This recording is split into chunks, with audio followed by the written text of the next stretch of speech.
Sébastien Bauer, bonjour et merci de nous recevoir chez Angelina.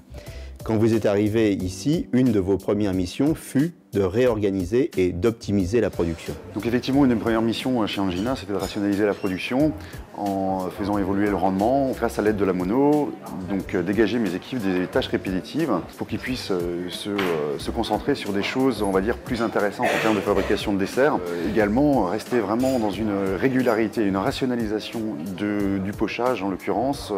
La mono vous amène une régularité dans la production. Absolument. Donc moi j'interviens effectivement sur le programme où effectivement je donne la taille, le dressage que je souhaite et puis derrière grâce au contrôle tactile et de l'écran de la machine, n'importe quelle personne, pâtissier ou non, peut intervenir sur le pochage automatique.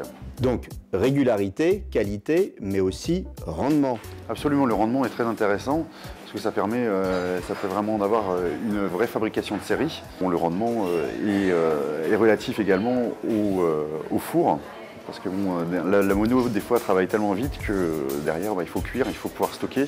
Rendement, qualité, mais aussi constance, car chez Angelina, on ne fait aucun compromis sur la qualité. Ah non, surtout pas de compromis sur la qualité. La constance, la régularité du produit, effectivement, elle est plus pertinente quand on fait un pochage à la main. Si on prend l'exemple du macaron, la régularité est capitale pour l'assemblage des coques. Absolument, si effectivement on va avoir une régularité lors de l'assemblage des coques, il faut que ces coques en l'occurrence soient parfaites en taille et en hauteur. On est là, on retourne nos macarons sur grille, on les poche, on les ferme avec un vrai rendement dans la fabrication. Alors ici on est chez Angelina, c'est une très grande maison. Le pâtissier moyen pourrait se dire « la mono, c'est pas un équipement pour moi ». Je considère que maintenant on est quand même dans une période où le pâtissier est recherché, il y a un peu de pénurie quand même dans le personnel qualifié, donc ça permet quand même de libérer les pâtissiers qualifiés sur des tâches plus intéressantes. Vous créez la recette et une fois programmée, le pâtissier n'a plus qu'à l'exécuter. Tout à fait, on a effectivement ce rapport de régularité parce que le programme est bloqué, c'est-à-dire que je suis le seul à avoir un code pour les régler mes programmes et je suis le seul à avoir accès donc, à la programmation tout simplement.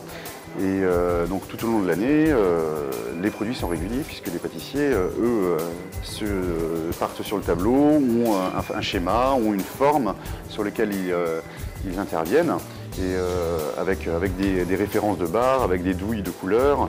Donc c'est quelque chose qui est extrêmement facile d'utilisation. Je dirais même, il y a même un côté ludique. C'est-à-dire on intervient comme ça sur cet écran, c'est extrêmement facile. Sur quel type de produit utilisez-vous particulièrement la mono? Déjà la mono effectivement c'est le macaron dans la grande proportion en petit four. Notamment un produit maintenant que j'ai sorti depuis un mois que j'ai appelé le macalon. Donc au lieu d'avoir un macaron individuel rond, je l'ai allongé de manière à faciliter la consommation. D'après ce que vous dites, la mono permet des formes différentes. C'est vrai que la technique c'est une chose en pâtisserie, à partir du moment où on maîtrise la technique, avec ce genre de machine, on peut s'amuser finalement. On peut changer les formes, on peut changer les tailles, on peut faire des choses très intéressantes.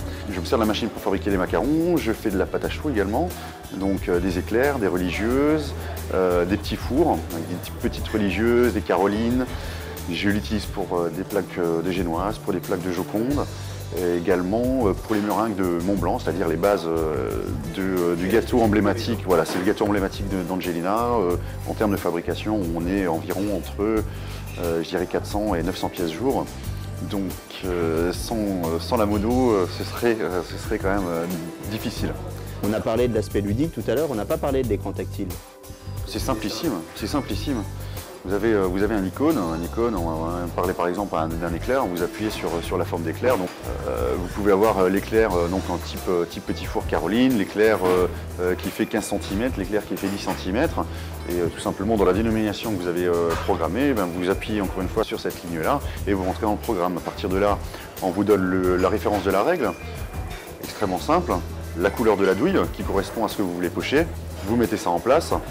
Et puis vous avez intérêt à avoir vos plaques derrière de prête parce que la machine, elle ne s'arrête pas. On va revenir à des notions un petit peu plus terre à terre. On a parlé de standardisation. Est-ce que ça veut dire aussi mieux gérer les coûts? Ça permet effectivement d'avoir une régularité dans les coûts parce qu'on sait qu'effectivement que chaque produit aura autant de pâte à choux et autant de volume de garniture.